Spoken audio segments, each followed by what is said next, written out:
Hey everyone. I just wanted to make a short video to kind of explain the readings for this week on some of the pre-Socratic philosophers and Plato as well.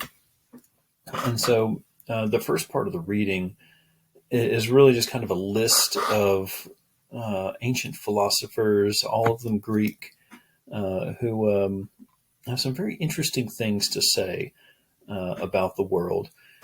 And this is really the beginnings of philosophy. And at this time, there isn't this distinction between science and philosophy. They didn't have, the kind of vocabulary that we do, where they, put everything in their own little boxes like that. So philosophy and science were one and the same for these guys, for the most part. And so we've got a few of them. And what I really want to say, I'm going to mention some things about them, but what I really want you to do is pay attention to what they're really saying about reality. So you've got Thales. He comes along and he's like, all this stuff, even that rock over there you see, it's actually water. The very base elements of everything is actually water. So I'm water, you're water. Everything seems to be water. And he's got some other interesting things to say about the world, and you'll read about them. I'm not just going to go over every single sentence of the readings. I just want to kind of give you a brief overview. He's got a student, Anaximander. Well, he disagrees with Thales, and he comes up with this Pyrrhon, I think is how you pronounce it. I don't know. But he's kind of getting off the physical track here. And he said, but it's still physical in some way. But whatever this is, it's primordial stuff, as the reading calls it. So instead of everything being fundamentally water as its main element and non-reducible past that, for him, it's a Pyrrhon or whatever. Then we get some other guys around the same time period. We get Anaximenes. These are all fun names to say, aren't they? He thinks that it's actually air. So air is the main component of the universe. And you can reduce, rocks, trees, water, anything else down to air.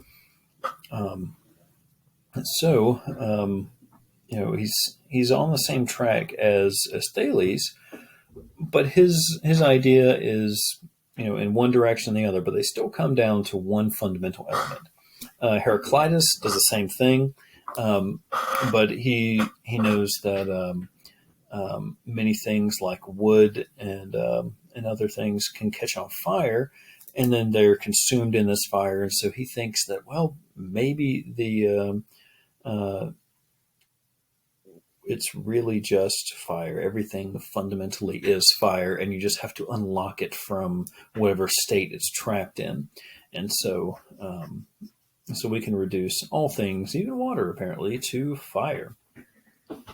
So air, fire, water, these are all pretty normal for the ancient Greeks, who recognized four elements: air, water, fire, and earth. And so somebody really should make an Avatar: The Last Airbender reference here, and have these guys as part of the Earth Kingdom and Fire Nation and whatever else. So there are all these physical things that we can see with our eyes, and that feel with our senses and things like that. So fire, water, we know what those things are. Democritus, he comes along and he actually goes a little bit into left field from these guys. Instead of these like physical things that we can sense, he says, well, whatever it is atoms. And the word atom in Greek, a is a negation, and tome is to cut. So that cannot be cut, that cannot be divided. So atom means the uncuttable thing, the thing that is non-reducible. So he thought at base reality that everything is based on is atoms. And so, this is 2,500 years ago, well before, modern science and anything like that. So this wasn't, atoms in the sense of modern science atoms, but in the sense that, well, you just can't keep reducing things down to infinity. There has to be something there at the bottom. And so he calls them atoms, the thing that cannot be cut. So pretty interesting. And what I want you to notice about all of these is that, you got the primordial stuff, you've got water, air, fire, atoms, whatever it is. Think about what they're doing. They're trying to reduce reality down to something physical. So these guys are monists. Mono, we see this in our modern English, like monotheism, belief in one God, or the monorail at Epcot Center or whatever in Disneyland. So they are trying to reduce everything down to one thing, one piece of physical reality. And you could call these guys materialists. So they think that all reality is material. That has come back as a philosophical position for the last couple hundred years. We have monists of several different stripes, but materialism or naturalism, those terms oftentimes are interchangeable. That only the natural world, the material world, is what exists. There's nothing outside that. It's a closed system. So we see this, way back 2,500 years ago, and then we see it again more recently. So it's pretty interesting that you have these guys all saying one thing about it. It all reduces down to one thing. And we're going to see a little bit of a change when you get to the second part of the reading, when you get to Plato. So let me mention one more thing. The first part of the reading does talk about Pythagoras as well, and he thinks that all of reality can be reduced down to mathematics, to numbers in some way. So he's almost an immaterialist. The reading's not clear. I don't know that much about Pythagoras in that sense. So I don't know if he would say everything is physical, but it is, part of these conceptual numbers, or he did seem to be a realist when it came to numbers. And so numbers would be these, abstract objects that are non-material. So we do have a departure there from the other monists as far as whether all of reality is reduced to some kind of physical state.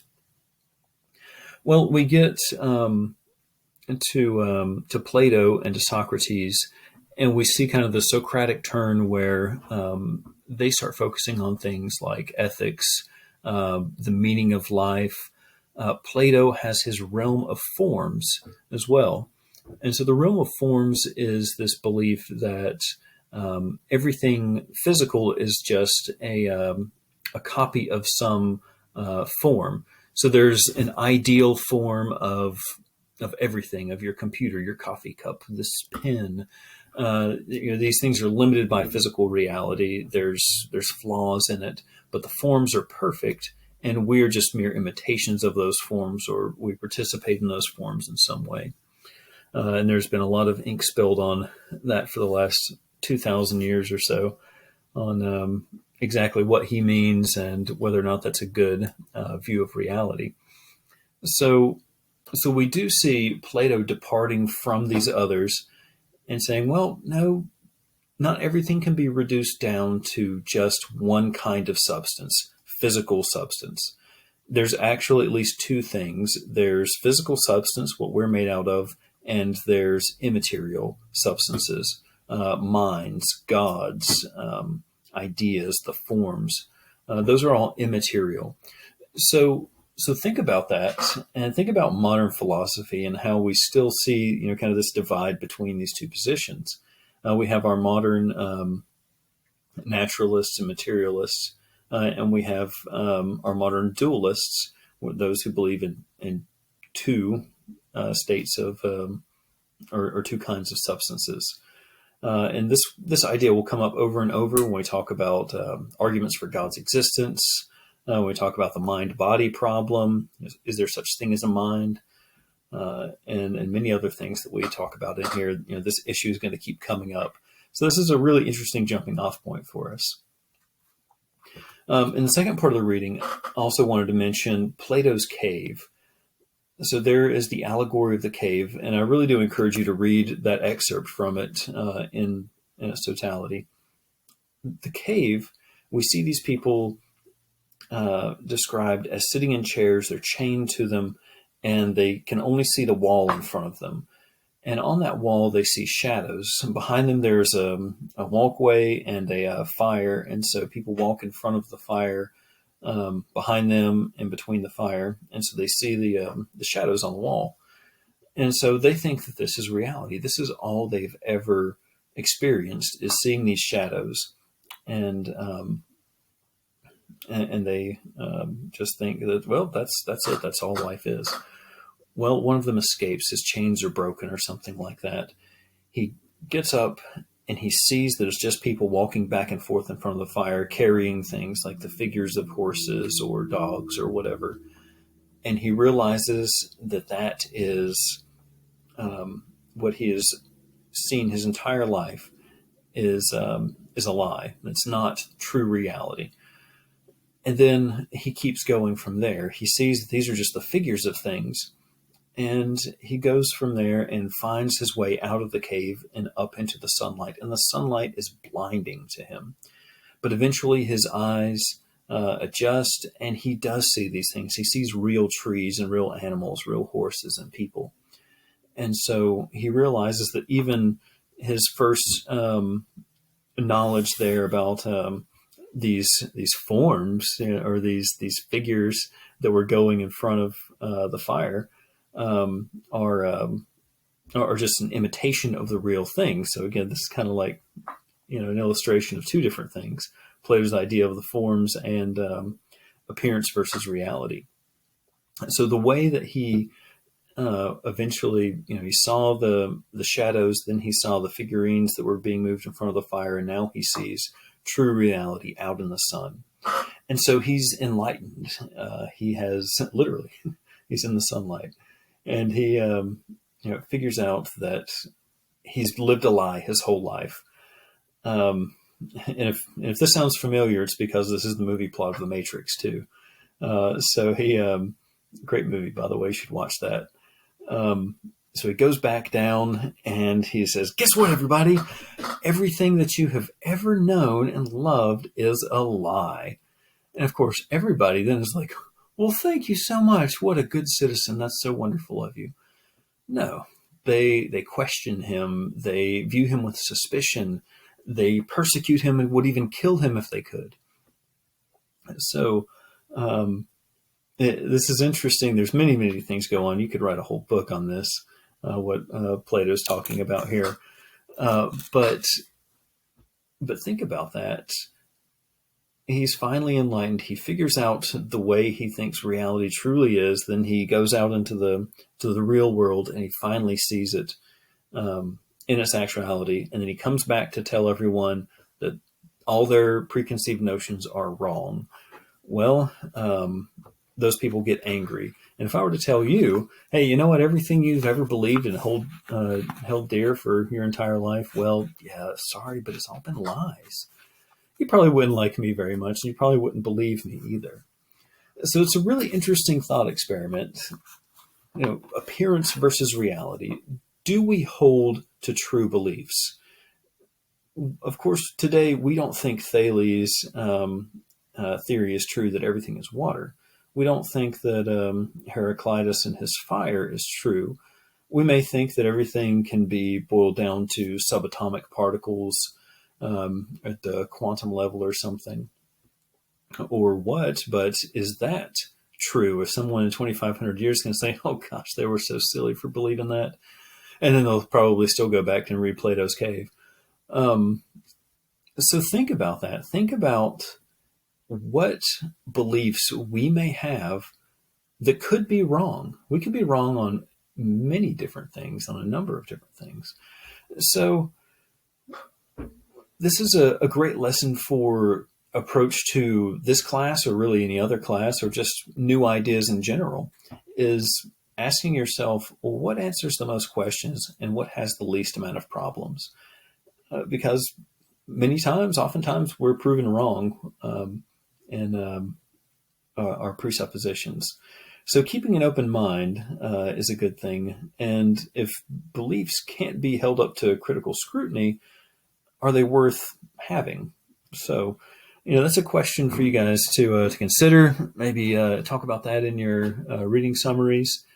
Talk about that with your family and friends, and certainly think about it as you go through these readings. So hopefully that's going to be helpful for you in figuring out these readings. And I'll see you guys next time.